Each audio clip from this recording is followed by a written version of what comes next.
नमस्कार, news nation digital के हमारे इस खास एपिसोड खबरें दुनिया की में आपका स्वागत है। मैं हूं सुमित कुमार दुबे। भारत का एक छोटा सा पड़ोसी मुल्क मालदीव इन दिनों चर्चा में है। अपने पुराने दोस्त भारत के खिलाफ धड़ाधड़ फैसले ले रहे मालदीव के नए प्रेसिडेंट मोहम्मद मोइजू इन दिनों भारत के दुश्मन चीन की यात्रा पर पहुंचे हुए हैं।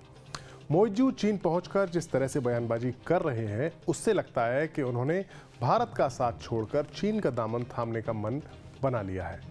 लेकिन मोइजू शायद ये भूल गए हैं कि एक और जहां भारत ने मालदीव के साथ हमेशा एक दोस्त जैसा फर्ज निभाया, जबकि दूसरी ओर चीन की दोस्ती उसकी दुश्मनी की ही तरह खतरनाक है। इस वीडियो में हम बात करेंगे कि कैसे भारत ने हमेशा मालदीव को मुसीबत से निकालने में मदद की है, तो वहीं चीन अपने दोस्तों को कर्जदार बना के उन्हें लूटने की नीति में भरोसा करता है।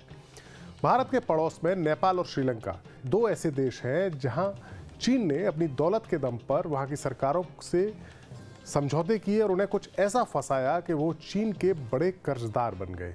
श्रीलंका में लिट्टे का खात्मा करने वाली महिंदा राजपक्षे सरकार के साथ चीन की जोरदार दोस्ती हुई और चीन ने श्रीलंका को अपने प्रोजेक्ट BRI में शामिल करते हुए उसके पोर्ट सिटी हम्बनटोटा में करोड़ों डॉलर्स का निवेश कर दिया। इस शहर में एक आलीशान एयरपोर्ट भी बनाया गया, लेकिन वास्तविकता ये रही कि अब हम्बनटोटा एयरपोर्ट पैसेंजर्स के लिए तरस रहा है और अपनी बिजली का बिल तक नहीं चुका पा रहा है। चीन के कर्ज के जाल में श्रीलंका कुछ इस तरह से डूबा कि उसके दिवालिया होने की नौबत आ गई और जनता ने सड़क पर उतरकर राजपक्षे की सरकार को उखाड़ फेंका। कुछ ऐसा ही जाल चीन ने नेपाल के ऊपर भी फेंका है और उसके पोखरा शहर में करोड़ों डॉलर्स का कर्ज देकर एक ऐसा एयरपोर्ट बना दिया है जिसकी क्षमता जो है 10 लाख यात्रियों की क्षमता है। और उस एयरपोर्ट में जो अब जनवरी में शुरू हो चुका है, उसमें इस महीने में अभी तक बस चंद इंटरनेशनल चार्टर्ड फ्लाइट्स ही उतर सकी है। यानी इतना बड़ा इन्वेस्टमेंट, लेकिन उसका नतीजा यानी उसका जो रिटर्न है वो कुछ नहीं मिल रहा है। यही नहीं, चीन ने भारत के एक और पड़ोसी देश और कट्टर दुश्मन पाकिस्तान में भी करोड़ों डॉलर्स का निवेश करके ग्वादर बंदरगाह तैयार किया है। लेकिन इसी दौरान जब से चीन और पाकिस्तान के बीच में ये समझौता हुआ, इसे 10 साल हो चुके हैं, तब से पाकिस्तान की माली हालत लगातार खस्ता होती जा रही है और उसे वर्ल्ड बैंक और IMF जैसे बड़े इंटरनेशनल जो संस्थान हैं उनसे उनके आगे झोली फैलानी पड़ रही है और कर्ज लेना पड़ रहा है ताकि उसकी इकोनॉमी चल सके। मालदीव भी अब चीन के ऐसे ही जाल में फंसता हुआ नजर आ रहा है, या यूं कहें कि एक हद तक चीन के जाल में फंस भी चुका है। मालदीव के कुल कर्ज में 37% कर चीन का दिया हुआ ही है। मालदीव पर चीन का कुल 1.37 बिलियन डॉलर का कर्ज है और उस पर सऊदी अरब का कर्ज 124 मिलियन डॉलर का और भारत का 123 मिलियन डॉलर का कर्ज है। यानी सबसे ज्यादा कर्ज अगर मालदीव पर किसी देश का है तो वो चीन है। मालदीव की इकोनॉमी का 30% हिस्सा टूरिज्म से ही आता है। टूरिज्म पे काफी कुछ निर्भर है मालदीव की इकोनॉमी और इस टूरिज्म में 70% हिस्सा भारतीय टूरिस्ट का ही है। भारत के साथ तनातनी के बाद जब मोहम्मद मोइजू चीन की यात्रा पर पहुंचे तो उन्होंने चीन से गुजारिश की कि वो और ज़्यादा टूरिस्ट मालदीव भेजे। यानी सीधे सीधे वो चीन के टूरिस्ट को भारत के टूरिस्ट के बरक्स खड़ा करना चाहते हैं और उनकी इस डिमांड को चीन ने हाथों हाथ लेते हुए इस बात का ऐलान किया, या यूँ कहें कि चीन अब योजना बना रहा है कि चीन से मालदीव की सीधी फ्लाइट्स की संख्या और ज़्यादा बढ़ाई जाएगी।